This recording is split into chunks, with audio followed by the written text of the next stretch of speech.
The president made history this week in addressing religious freedoms at the United Nations, but the Trump administration is looking to continue this momentum in the coming months. One America's Emerald Robinson sat down for an exclusive interview with the U.S. Ambassador for Religious Freedom. This was a big week at the United Nations, the president putting the priority on religious freedom, having his first event to talk about it, the first world leader to do so before the United Nations body. How significant was that this week? It was very significant. It was very significant that the president took the topic up. It was very significant it was his signature event, that it was the first one, and the Secretary General of the United Nations, Guterres, also made a very strong statement, very positive on religious freedom, and we were a little more iffy about if he would be supportive or not, even though it's in the UN Declaration of Human Rights and it's a common, well-established human right. We weren't sure because he has major countries that are opposed to him, but he was, and he gave a strong statement. And this was building on the alliance that you announced at the ministerial. What kind of progress have you seen so far? We've got several nations that have said they want to be a part of the alliance. We have others that we're recruiting. We're fleshing out the ideas, the budget, the structure of it. And we hope that we can get it launched first part of this next year, and so it's stood up and operational then.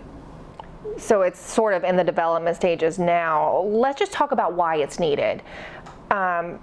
We talk about Iran in regards to nuclear weapons and interregional destabilization, but Iran is also one of the largest transgressors when it comes to religious freedom. They are. They're terrible on it. They're a country of particular concern is what our statute lists them as. So they're really bad in this space. China's terrible in this space. They're at war with all faiths. Unfortunately, a lot of countries, but not a big alliance of allies that will push against these nations to say you need to open up for religious freedom.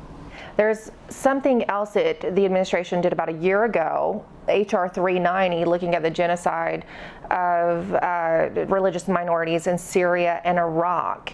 How is that going? Has there been any change since the president signed that? What is the administration doing for those religious minorities now? You know, that's been, I think, really a pretty good success story.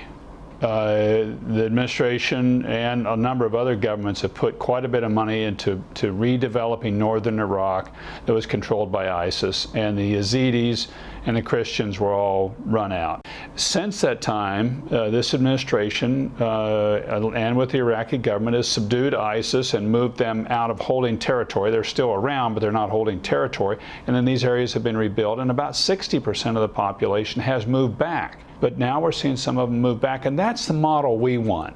So sometimes when I do talk to persecuted Christians in that area of the world or priests that work with them, they say that they are still fearful that ISIS will come back in, that they'll face that same threat. But you're saying that they should have confidence that this administration is helping protect that and their interregional partners, correct? They should have confidence, but the situation is not completely secure.